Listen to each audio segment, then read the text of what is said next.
समय सबसे बड़ा शिक्षक होता है अर्जुन। जब समय आएगा तुम्हारी योग्यता सबके सामने आएगी, मुझे पूरा विश्वास है।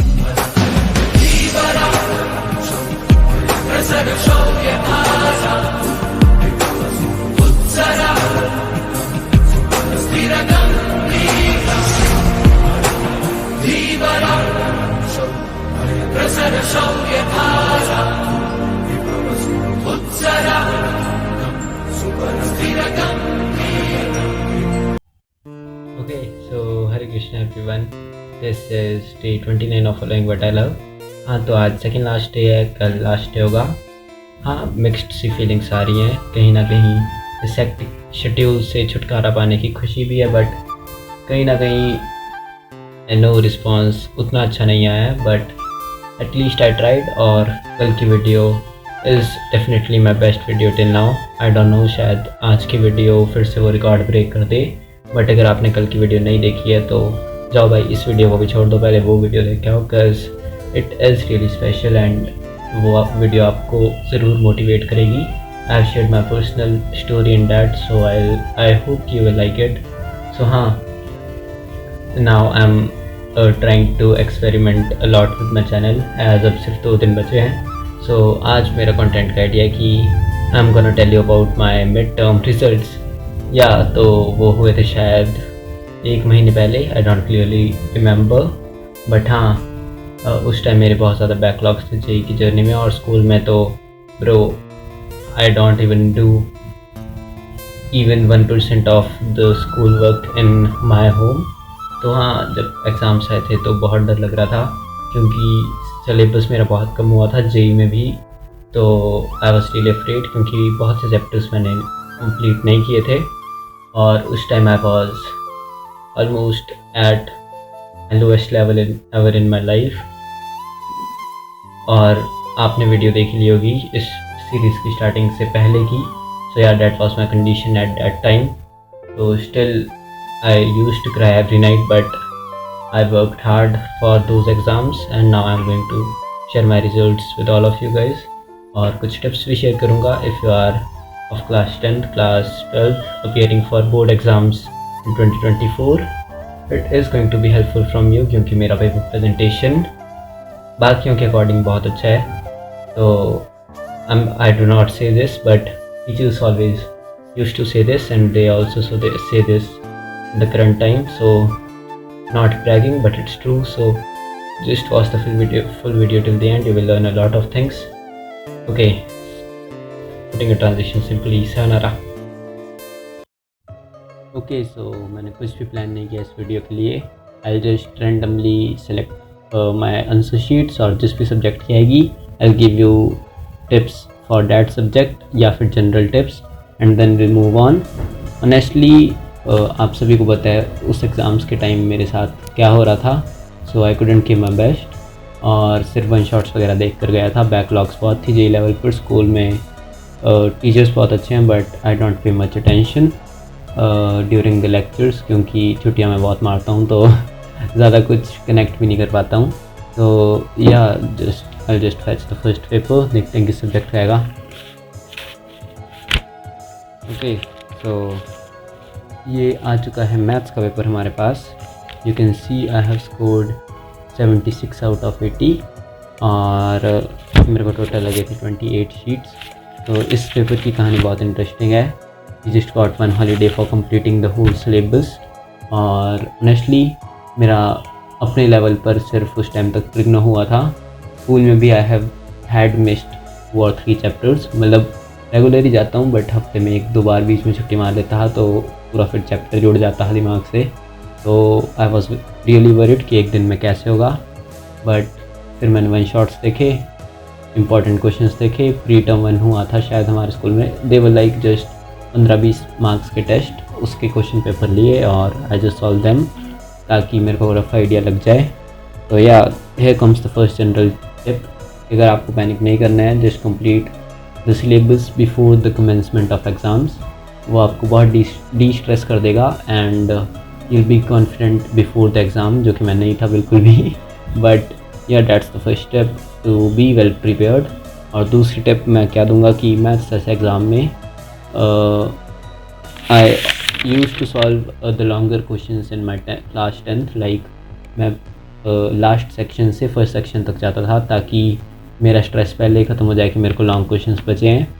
और अभी 11th में मैं इतना देखता हूँ कि मेरे को इस सेक्शन से सबसे अच्छे से आता है। I just attempt that section fully. कोई क्वेश्चन नहीं आता है, I just live that question, मतलब उसके लिए ना स्पेस छोड़ता हूँ ना कुछ। I just do that in the last pages of my answer sheet. So that's my strategy. आपके लिए जो सूट करे वो करो, but I am just telling you कि इट हेल्प्स अ लॉट।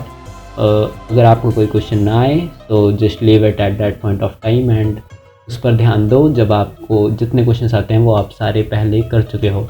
तो देखते हैं। सबसे पहले इसमें मैंने सेक्शन ए MCQs को अटैम्प्ट किया था। तो देख रहे हो भाई, सुंदर तो मैं बहुत करता हूँ यहाँ पर। देखो प्यारी राइटिंग एकदम, मतलब मेरी राइटिंग आपने आज तक जितनी राइटिंग्स देखी होगी उनमें सबसे अच्छी तो नहीं होगी, सबसे गंदी भी नहीं होगी, but it would be average. But in exams my writing goes really high, like बहुत सुंदर हो जाती है। एंड मैं बहुत ही खुला खुला लिखता हूँ पेपर में, क्योंकि उसमें आई डोंट नो, रियल लाइफ में मेरी राइटिंग बहुत टाइट है। I just right very tightly. और जिस बंदे ने एक चैप्टर के नोट्स 15-20 पेज में बनाए होंगे और मैं सेम नोट्स को कॉपी करूँगा तो it would just take me 5 to 6 page. इतना राइट लिखता हूँ मैं, but in exams it's not the same way. You can just see, ये है MCQs ही मेरे सबसे ज़्यादा गलत हुए हैं। 3 MCQs गलत हुए थे, तो इसी में मेरे सबसे ज़्यादा नंबर उड़े थे। उसके बाद section B short answer type questions. Just take a rough idea कि आपको कैसे क्वेश्चन सॉल्व करने हैं। मैथ के एग्ज़ाम्स में जो भी आपको बेसिक से बेसिक स्टेप भी आता है उसको लिख दो एक बार, स्टेप वाइज लिखो, क्योंकि स्टेप्स के भी नंबर मिलते हैं मैथ्स में, स्टेप वाइज ही मार्किंग होती है। तो या if you are preparing for boards, एक भी स्टेप मत खाओ, मतलब प्रैक्टिस के टाइम खा सकते हो, बट पेपर में एक भी स्टेप मत छोड़ो। एक एक स्टेप एकदम निचोड़ के दिखाओ ताकि आपको ज़्यादा नंबर मिल सकें। और I don't run after marks, but boards में तो भाई लाने पड़ते हैं। तो just telling you some strategies. जैसे मैं यूजुअली सारे स्टेप्स खा जाता हूँ और सीधा आंसर लिखता हूँ पेन से, मतलब I just solve everything in my mind. But exams में देखो भाई क्या एक एक स्टेप लिखा है। पहले A-B इंटरसेक्शन A निकालना था इसमें, तो पहले मैंने लिखा B इंटरसेक्शन A अलग से निकाला, उसके बाद इसको लिखा। फिर इसमें भी A-B यूनियन B-A करना था, पहले A-B निकाला, फिर B-A निकाला, और फिर उसके बाद उनको यूनियन करके लिखा। और always right your answers in boxes, ताकि अगर किसी को आपके आंसर शीट पे ट्रस्ट हो गया कि ये सब कुछ ठीक कर रहा है, तो they will just check the boxes and give you the marks, I guess ऐसा होता है। उसके बाद ओके आगे देखते रहो। आगे शायद ही मेरा कोई क्वेश्चन गलत है। देखो ये 2 मार्क्स का क्वेश्चन है और इसमें मैंने कितना ज़्यादा लिखा है, मतलब 1 पेज से ज़्यादा लगा दिया है और बहुत ही खुला खुला लिखा है। देखो ये हो गया हमारा सेक्शन B ख़त्म, और ये है सेक्शन C।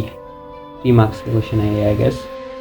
तो इसमें भी आप देख सकते हो कि मैंने कैसे कैसे क्वेश्चंस किए हैं। एकदम मतलब एक प्रॉपरली हर एक स्टेप को निचोड़ के लिखा है ताकि नंबर कटने के चांस ही ना बचें। और हाँ, for 10th and 12th grade students I just want to say कि मैथ्स में डायरेक्ट आंसर मत लिखो, क्योंकि अगर आपका आंसर भी ठीक हुआ और आपने स्टेप्स नहीं किए हैं तो आपके मार्क्स डिडक्ट होंगे, क्योंकि ये मार्किंग स्कीम में भी दिया होता है कि हर स्टेप का आई गेस हाफ या 1 मार्क होता है, हाफ मार्क्स होता है मैक्स टाइम। तो do write the steps in math, that's what I would like to से।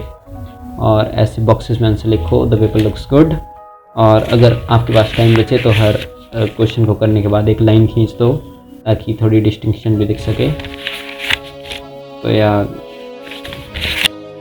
ये मेरा मैथ्स पेपर, और सेक्शन वाइज आपको स्टार्ट करना है तो try to start the section on the next page. Like इसमें मेरे पास पेज बचा था, but I started the next section on the next page बस। तो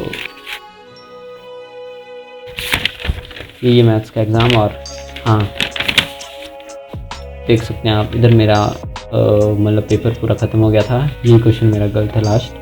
तो उसके बाद जो मैंने क्वेश्चंस छोड़े थे, देखो डायरेक्ट देख सकते हो, मैंने द रिमेनिंग क्वेश्चंस मार्क कर दिया है। उसके बाद सेक्शन, किस सेक्शन का क्वेश्चन छोड़ा है वो लिखा है, और फिर क्वेश्चन नंबर डालकर क्वेश्चन को सॉल्व करने की ट्राई की है। और नेचुरली जब मैं ये पेपर कर रहा था तो मेरे को बिल्कुल भी आइडिया नहीं था कि इनको कैसे सॉल्व करना है, but as soon as I started writing with my pen वो ऑटोमेटिकली हो गया, आई डोंट नो कैसे, बट मैक्स क्वेश्चंस मेरे तब भी ठीक हो गए। तो या देख सकते हैं आप, ये क्वेश्चंस मैंने छोड़े थे।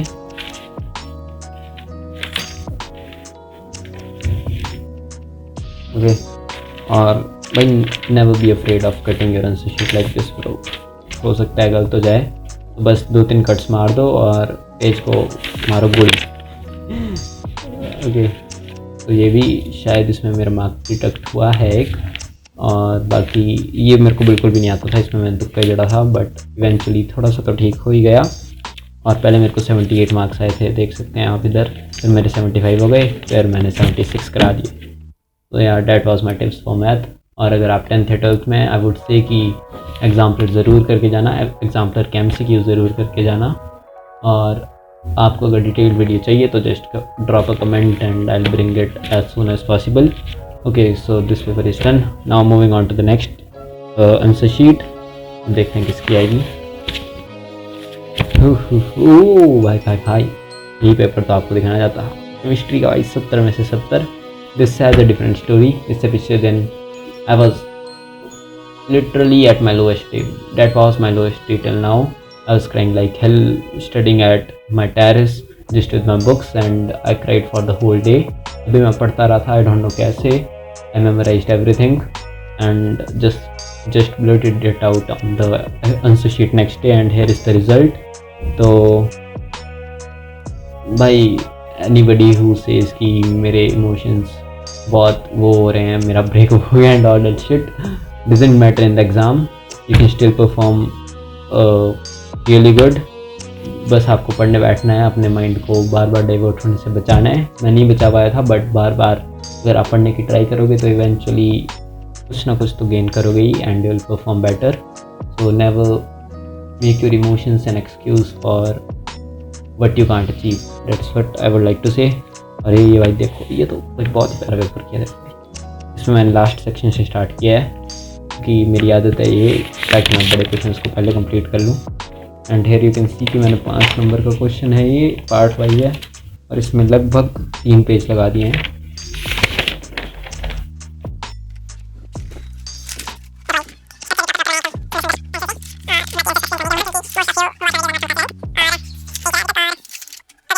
इसकी एक बहुत स्पेशल स्टोरी है। इसमें मेरा मैक्सिमम सिलेबस जे लेवल तक हो चुका था और मेरे को सिर्फ NCERT पढ़नी थी, तो मेरे को बहुत हेल्प मिली थी। बट थर्मोडाइनमिक्स ब्रो, ना मैंने उसकी कोई लेक्चर देखा था, ना मैंने उसको स्कूल में अटेंड किया था। मतलब बहुत कम क्लासेस अटेंड की थी मैंने, बीच में बहुत ब्रेक्स ली थी, और ना मेरे को इस चैप्टर के बारे में कुछ आइडिया था, ना कोई फार्मूला, ना बेसिक क्वेश्चंस, नॉट इवन मतलब बिगिनर लेवल क्वेश्चंस भी नहीं आते थे। और मेरा जो इसको भी शायद 1 या 2 दिन की छुट्टी थी, तो मेरा पूरा प्रिपरेशन टाइम जा चुका था और मैंने थर्मोडाइनमिक्स को टच भी नहीं किया था। But on the exam day मैं सुबह उठा, I just read it sole NCERT, ना मैंने न्यूमेरिकल्स किए ना कुछ, I just came to give the exam. और भाई इसमें थर्मोडाइनमिक्स के नेट ऑफ क्वेश्चंस आए थे, मैक्सिमम लोग सॉल्व नहीं कर पाए थे, but I solve them easily, I don't know कैसे, बट मेरे सारे थर्मोडाइनमिक्स के क्वेश्चन सिर्फ NCERT को रीड करके हो गए। तो या बुक रीडिंग कैन हेल्प, मतलब लेक्चर्स को देखने से बढ़िया आई ऑलवेज प्रेफर कि बुक रीडिंग करें।